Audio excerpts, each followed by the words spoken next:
I've spent most of my life outdoors, hiking, camping, pushing myself in places where most people would never want to be.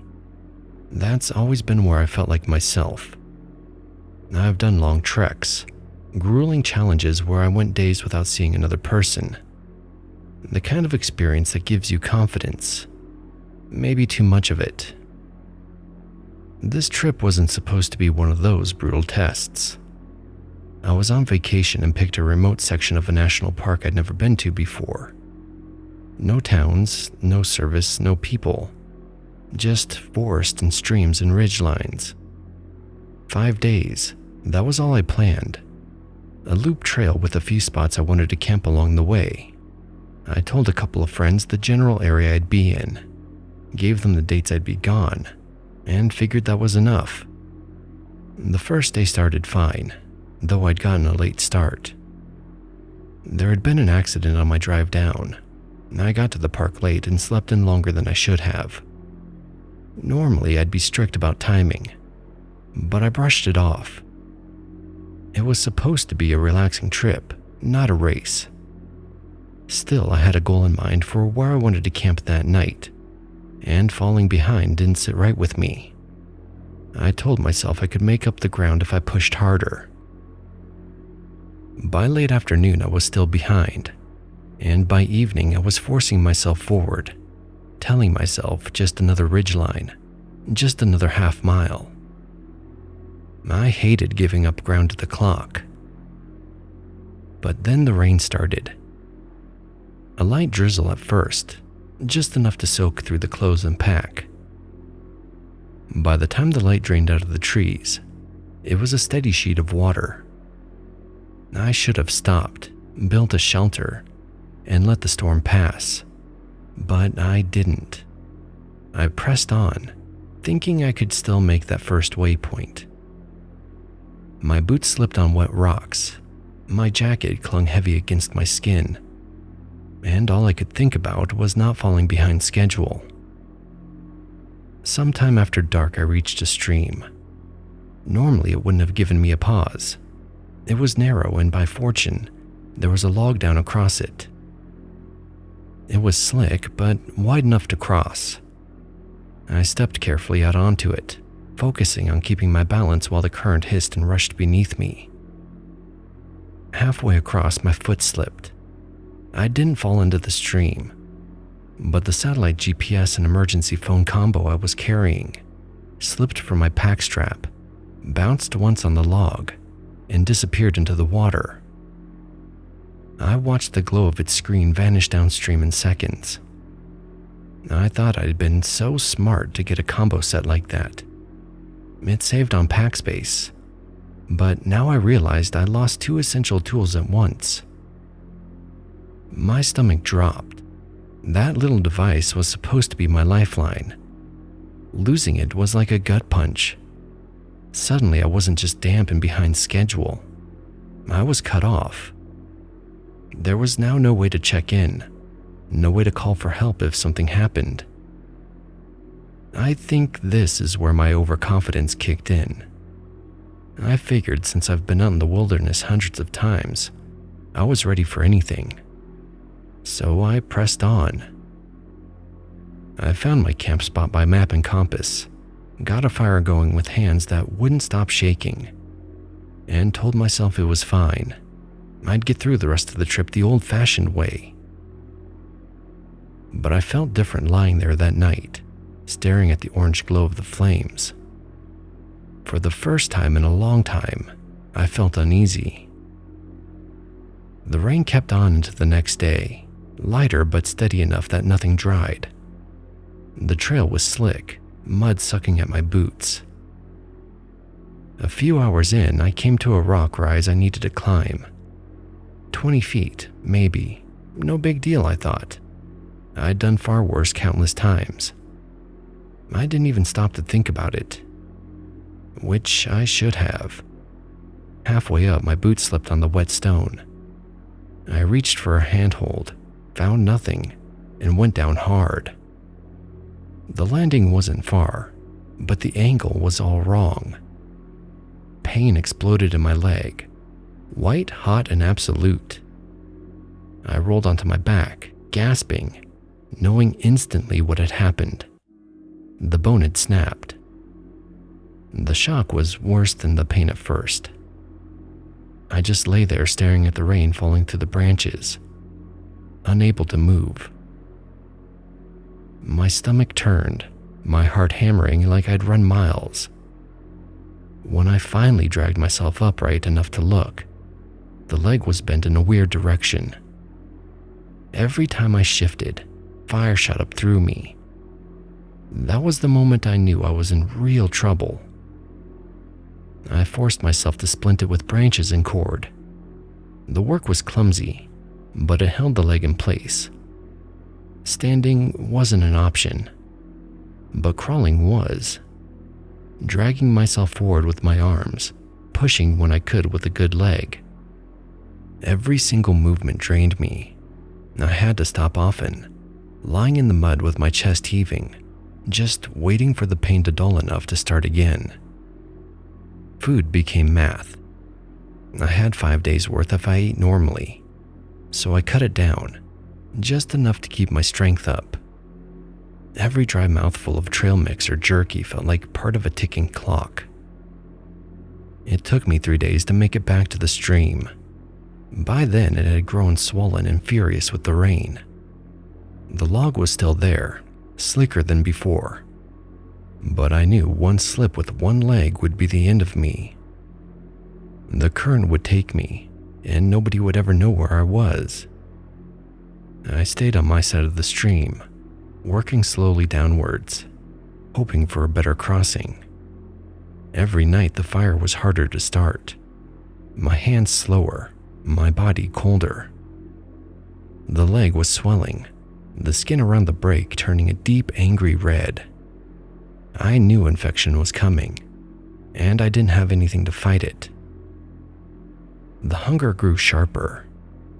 By the 7th day, I was down to crumbs. My body felt hollow, my mind foggy. I caught myself staring at nothing for long stretches, the rain whispering through the leaves above me. I told myself to keep moving, just a little each day, because if I stopped, that would be it. On the 10th day, I heard voices. At first, I thought it was the fever, or the river playing tricks. But then they grew clearer, people calling, moving through the trees. I tried to shout, though it came out as little more than a croak. They found me slumped by the water, barely able to keep my eyes open. One of my friends had gotten worried when I didn't check in and raised the alarm. Search and rescue had been combing the park, and by luck they'd come through my section that day. I don't remember much of the ride out, just the relief of being carried, the sound of voices I hadn't heard in over a week. At the hospital, they told me I was dehydrated, malnourished, and the leg was badly infected. I spent days there before I started feeling like myself again. I got lucky. If I hadn't told anyone where I was going, I wouldn't be here today. I've healed now, and the leg will recover. I still plan to go back into the wilderness. It's a part of me, and I can't leave it behind. But I'll never go alone again, and I'll never let overconfidence blind me to the simple truth. The wilderness doesn't care who you are. It doesn't care how tough or prepared you think you might be. All it takes is one mistake, one slip, and you'll learn just how small you really are.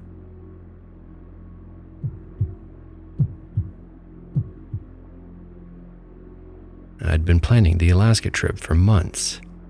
One of those guided wilderness excursions where they fly you in by bush plane, leave you with an experienced guide for a week of fishing and sightseeing, then pick you up at a predetermined spot. The brochure made it look incredible. Pristine streams, untouched wilderness, the kind of adventure that would make great stories back home. It was late September when we finally went, later in the season than I'd originally planned. Work had kept me tied up through the summer, and this was the only window I could manage.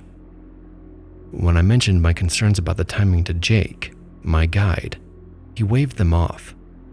He'd been working these lands for 15 years, knew every creek and ridge. A little cold weather wouldn't hurt us, he said. Might even keep some of the bugs away.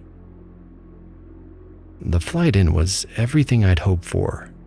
Mountains stretched endlessly in every direction, their peaks already dusted with early snow.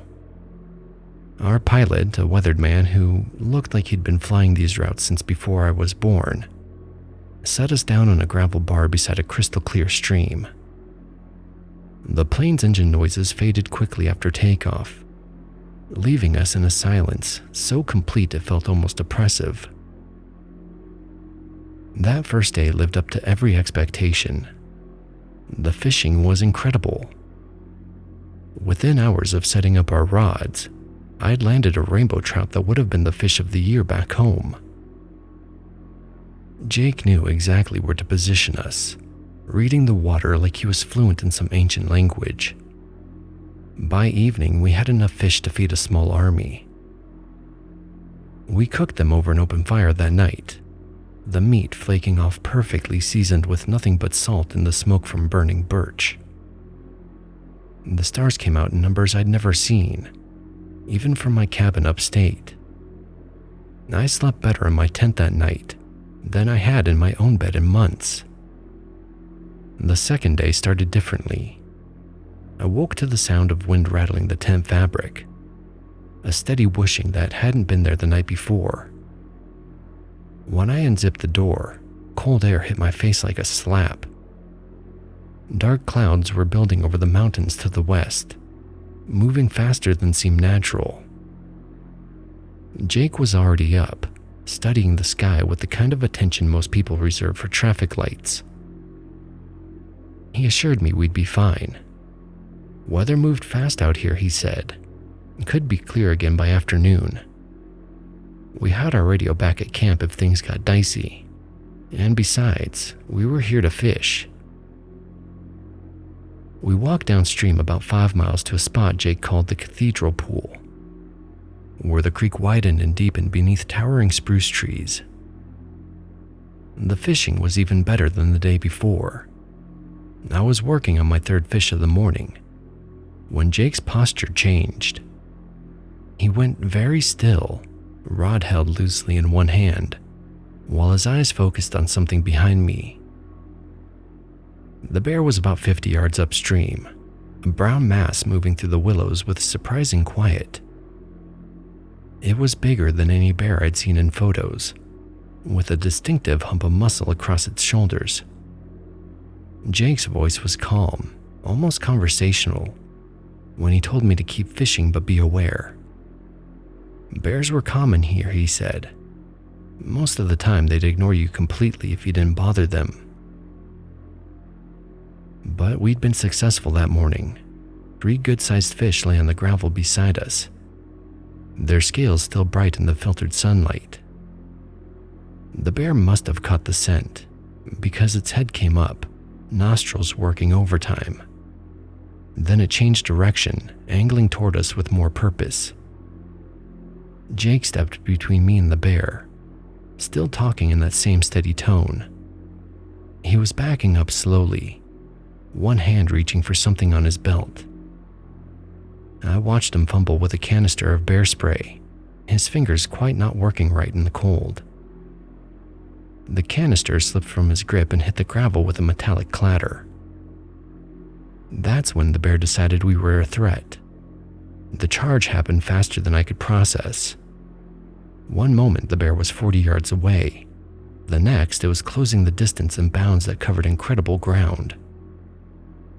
Jake managed to scoop up the spray canister, but there wasn't time to get it ready. We ran. Running from a bear feels like running from a landslide. You know it's futile, but your legs keep moving anyway. The bear was gaining ground with each stride, close enough that I could hear its breathing. Jake was shouting something, but the words were lost in the sound of our boots on the gravel in the bear's pursuit. Then Jake stopped, spun around, and deployed the spray in one fluid motion. The bear hit the cloud of pepper spray at full speed and immediately veered off, shaking its massive head and making sounds I'd never heard from any animal. It retreated into the brush, coughing and snorting. We waited 20 minutes before approaching our fishing spot again. That's when we discovered the cubs. 2 of them, maybe 60 pounds each, were thoroughly destroying our day packs. One had punctured our water bottles with its claws. The other was chewing on my rain jacket like it was the most interesting thing it had ever encountered. Our lunch was scattered across the gravel, most of it inedible. The mother bear was nowhere to be seen, but Jake wasn't taking any chances with the cubs around. We left everything we couldn't carry and started back toward camp.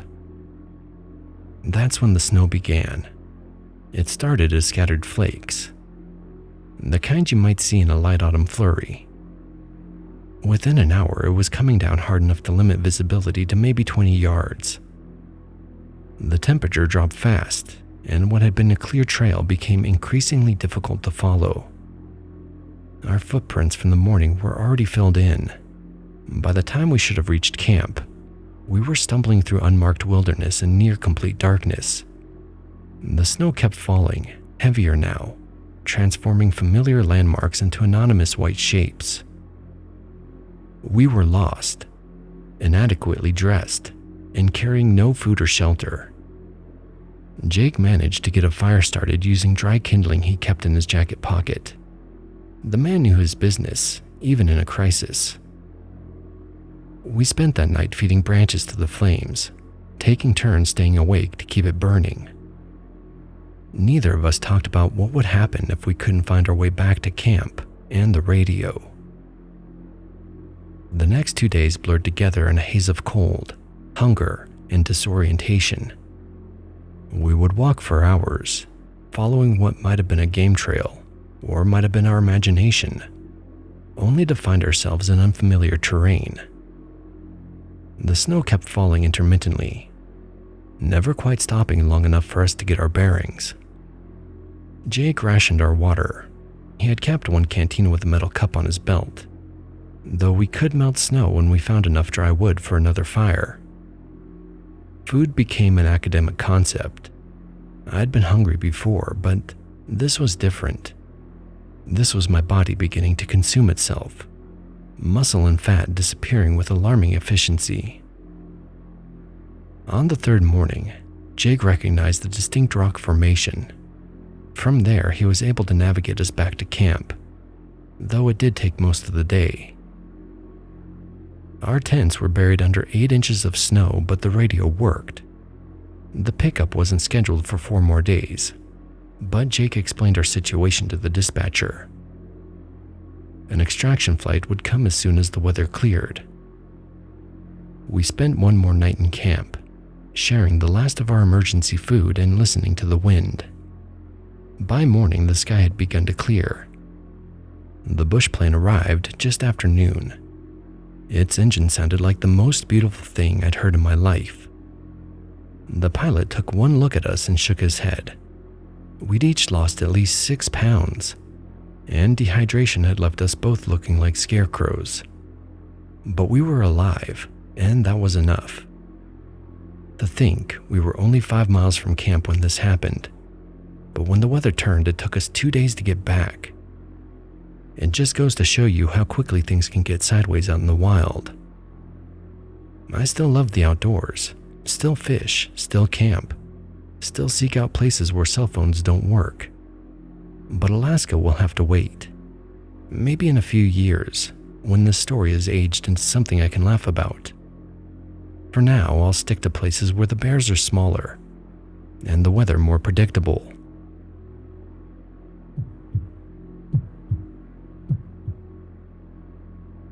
I never thought I'd be the kind of person who'd get lost on a trail. I wasn't some rookie. I'd been hiking most of my life, at least on weekends, and I knew the basics. Bring water, check your map, don't go off marked paths. This trip, though, I wasn't planning anything major, just a day hike, out and back before nightfall. I didn't bring any gear, no food aside from a couple of snacks, one water bottle, and no compass. I didn't think I'd need it. It started out fine. The air was cool, the trail quiet except for the sound of birds. I had plenty of energy moving quick and not stopping much. The path I was on wasn't heavily trafficked, but it was clear enough at first. Then I spotted a small side trail, one I thought would loop back around and save me some time. It looked well worn, and I told myself I'd be back on the main trail soon enough. It didn't work out like that though. After a while, the ground turned uneven. Roots clawed across the dirt, and trees grew thicker. I kept following the path anyway, telling myself it was fine. I'd recognize something soon.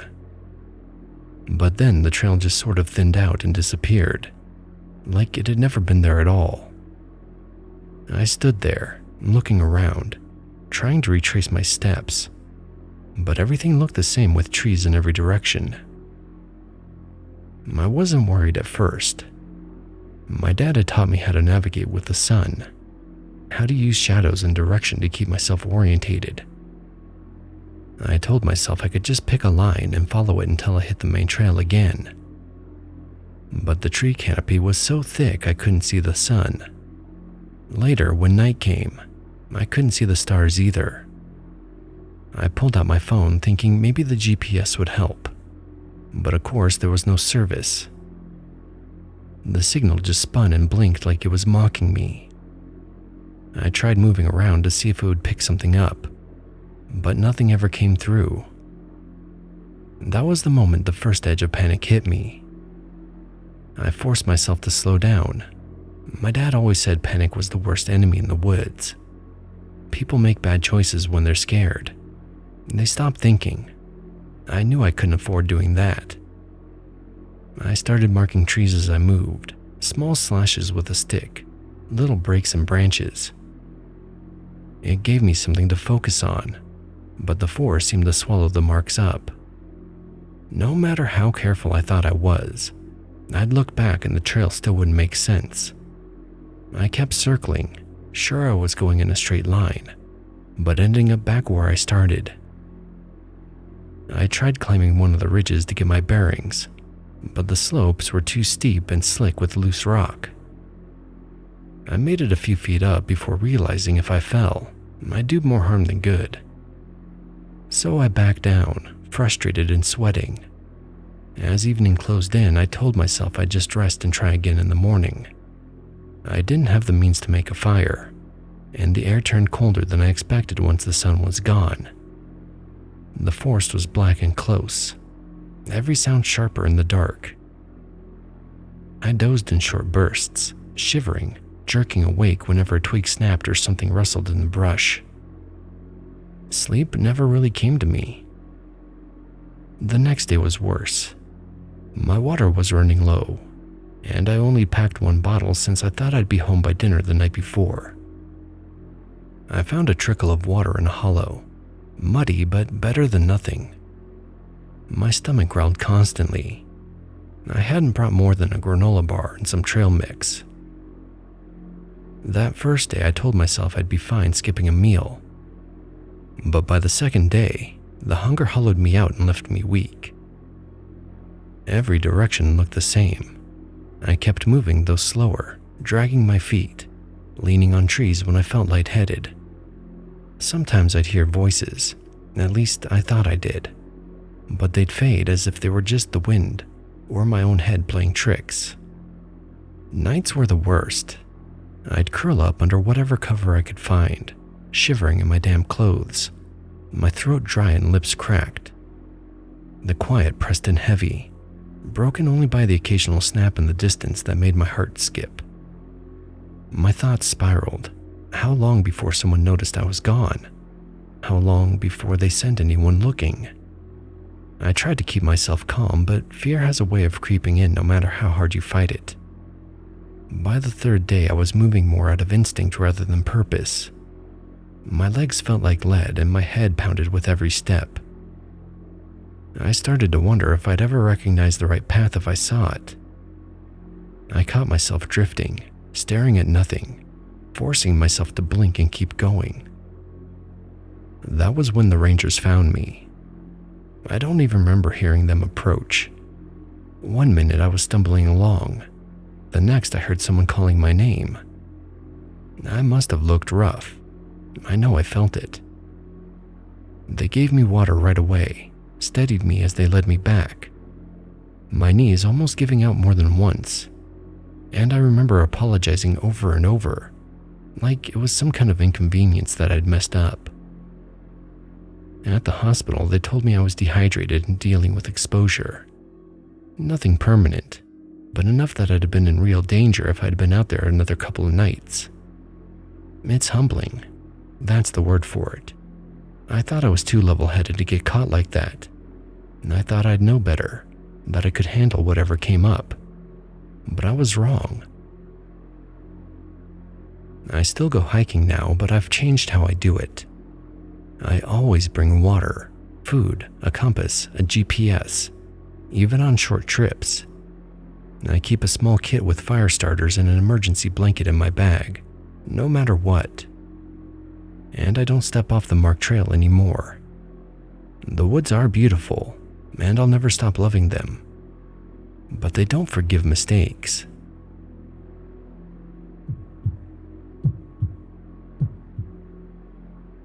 We'd been camping at the secluded lake we love for 3 days when I first noticed the smoke. It was Thursday morning, and I was washing dishes in the shallow water near our campsite when a thin gray column appeared above the tree line to the southeast. At first I thought it might be another camper's fire, but it was too big and too persistent. Marcus, my husband, was packing our fishing gear when I pointed it out. He squinted at the distant smoke, then walked to the edge of our campsite for a better view. The column was definitely growing, spreading into a hazy cloud that seemed to drift in our direction. We'd driven 6 hours to get here, planned to stay through the weekend. The weather had been perfect so far. Clear skies, mild temperatures, no wind to speak of. But as we watched, that smoke kept expanding, and what had started as curiosity became concern. Within an hour, we could smell it. That acrid scent of burning timber, different from a campfire, sharper and more aggressive. Marcus suggested we pack up, just to be safe. Better to cut the trip short than take chances, he said. We were loading the car when the wind picked up. The smoke that had been drifting lazily in our direction suddenly intensified. The smell went from noticeable to overwhelming in minutes. Looking back toward the source, I could see orange flickers through the trees. The fire wasn't just growing, it was moving toward us faster than seemed possible.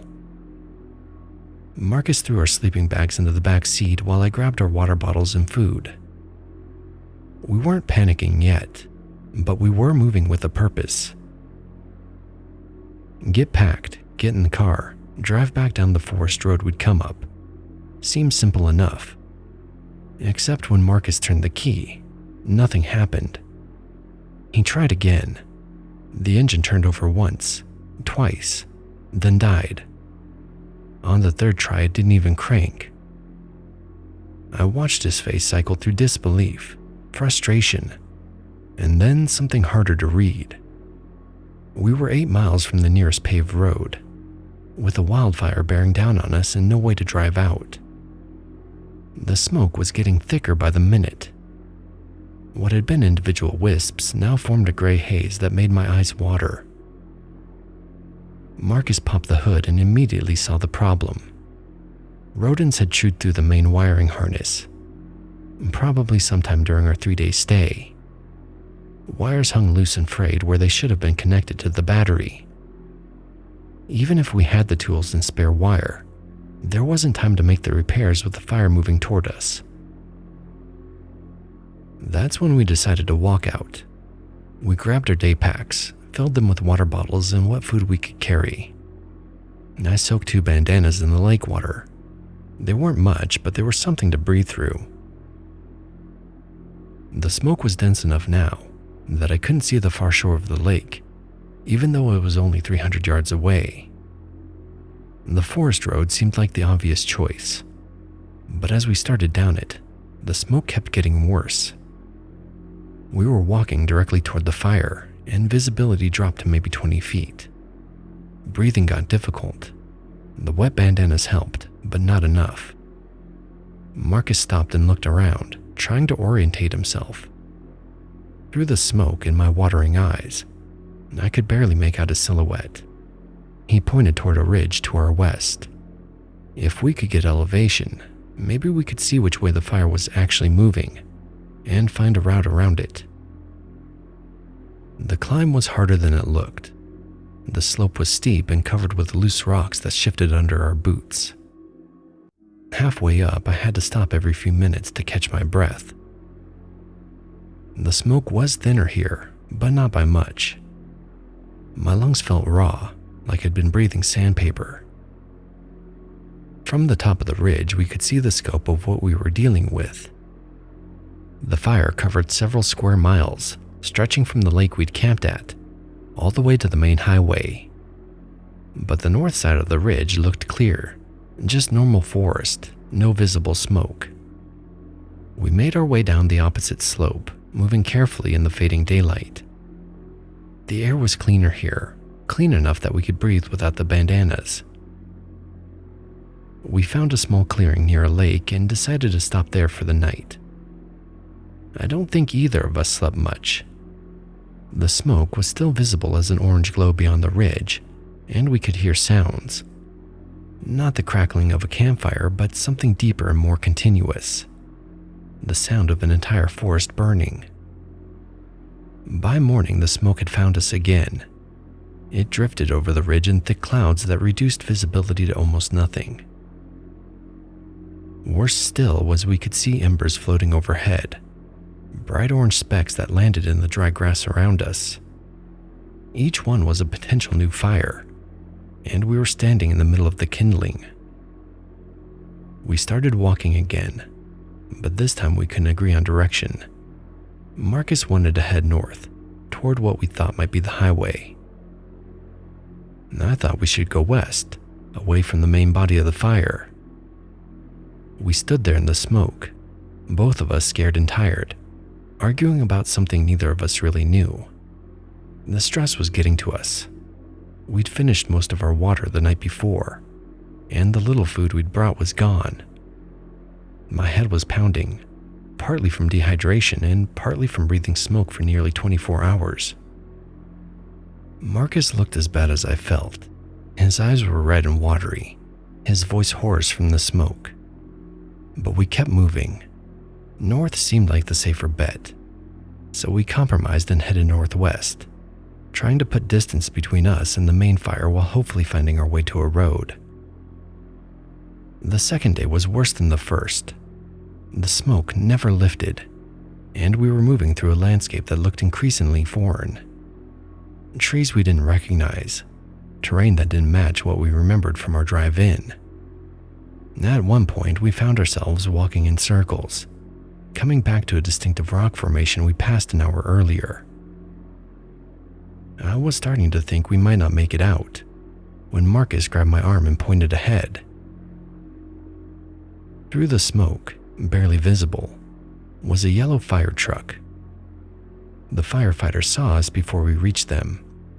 Two men in heavy gear and helmets jogged over, shouting questions we were too exhausted to answer properly. They gave us water and oxygen masks, loaded us into their truck, and drove us to a staging area where paramedics checked us over. The hospital kept us overnight for observation, smoke inhalation, dehydration, and minor burns from floating embers. Nothing life-threatening, but enough to remind us how close we'd come to something much worse. Lying in that hospital bed, listening to Marcus breathe in the next bed over, I felt grateful in a way I'd never experienced before. Not just grateful to be alive, but grateful that we'd been together, that we'd made decisions together, argued together, kept each other moving when everything felt hopeless. The fire burned for another week, consuming over 40,000 acres before they got it contained. Our car was destroyed, along with most of our camping gear, but we walked out alive, and we did it together. That matters more than anything we lost. You have been watching Neon Noir, a Radeon production brought to you by Trapper Dan, the finest in canned survival food.